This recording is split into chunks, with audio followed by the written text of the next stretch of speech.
Sponsored by Howell Furniture. From 7 News, this is the Fox 29 Morning Show. High insurance rates have been plaguing us here in Louisiana for quite some time. This morning, the plan from state lawmakers to reduce those rates. A member of the Beauregard Electric Co-op Board suddenly resigns as the former director signs up to speak at a rate increase hearing. And the work week is coming to a close, but patchy fog is still hanging around. I've got your forecast coming up. It is 7 o'clock now on this Friday morning, February 7th. I'm John Bridges. And I'm Rhonda Kitchens. Topping our look at news this half hour, we are all feeling the high insurance rates here in Louisiana. State lawmakers say they're already working on a plan to tackle the problem before they head back to work in the legislative session in April. Here's Liam Combs. Officials say the past few hurricane seasons have really taken a toll on the insurance marketplace here in Louisiana. We actually spend a larger proportion of our income on insurance compared to the other states. So in many ways, we're the least affordable state in terms of our insurance costs. And whatever the cause, insurance companies just aren't coming here, and it's hurting businesses and your pocketbook alike. Hear your constituents who own a logging company say, we're parking 5 trucks and laying off 12 people because we can't afford the insurance. I think that just reflects the gravity of the situation. So here we have the averages for the annual auto insurance premiums, and we're looking at the Gulf Coast here. So taking a look at Texas, looking at $2,500 every year on average. Mississippi, looking at $2,100 a year. Alabama, just under that at $2,000. And now coming back to Louisiana, we're looking at $4,000 a year. And that is only topped by Florida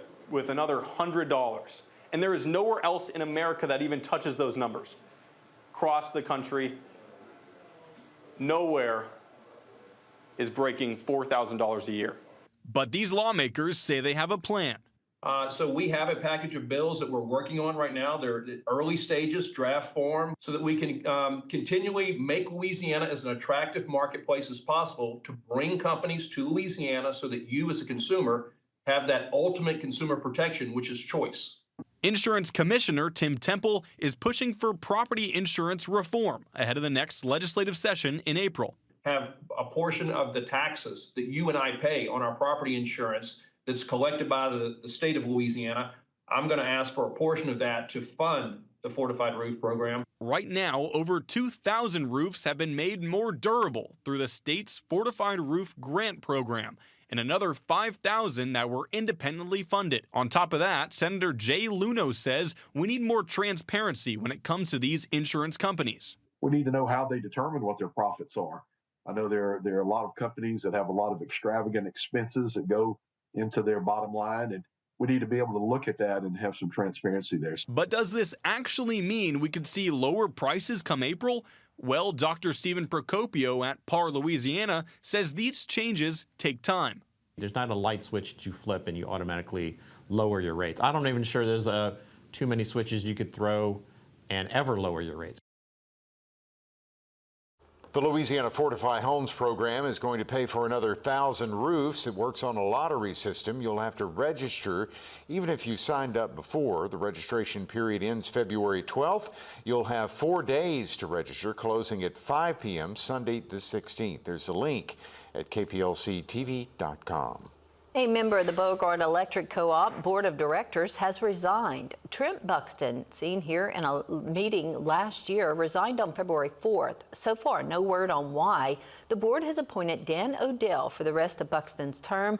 Odell will begin a full term as a board member next month after running for the seat unopposed. The cooperative is seeking a rate increase, and now the former general manager, Brian Zelenak, has signed up to formally participate in the rate hearing.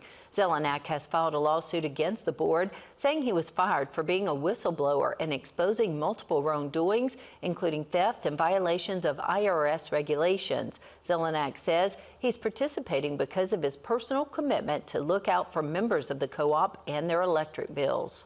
Bringing these allegations forward was to reform Becky so that it would be a strong financial co-op that would support families in the community of DeRidder for years to come. and I will continue to pursue every The avenue rate I have increase to reach application and related documents can be found at kplctv.com.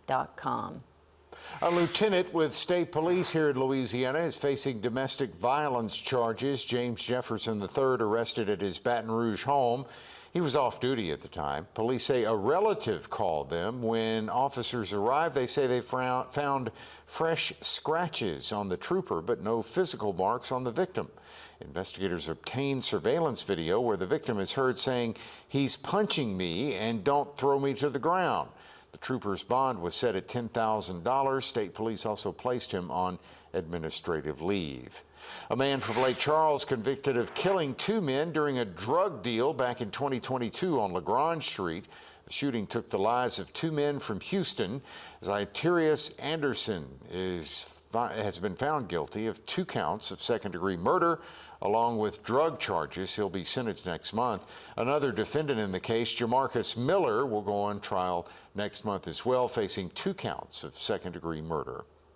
A Lake Charles man accused of indecent behavior. A tip last October from the group Women Against Predators led authorities to arrest Jacob Manuel of Lake Charles. They say he had sexually explicit conversations with someone he thought was 13 years old and had sent some explicit pictures. The Calcasieu Parish Sheriff's Office checked out the tip and found out it worked, and now Manuel is being charged with indecent behavior with a juvenile. 2 DeQuincy men are accused of duck hunting violations in Calcasieu Parish. The Department of Wildlife and Fisheries says agents received information a pond had been baited near the Sulphur area. They say 2 men were then seen actively hunting in the area on Friday. Agents say they found 35-year-old Billy Brown and 31-year-old Evan Stanley in possession of 2 wood ducks, and they were using toxic lead shot. The ducks were seized. The men received citations for the hunting violations. Coming up, Joseph is back with a look at our weekend forecast. Fog still affecting your drive into work or school this morning. It's 7:07.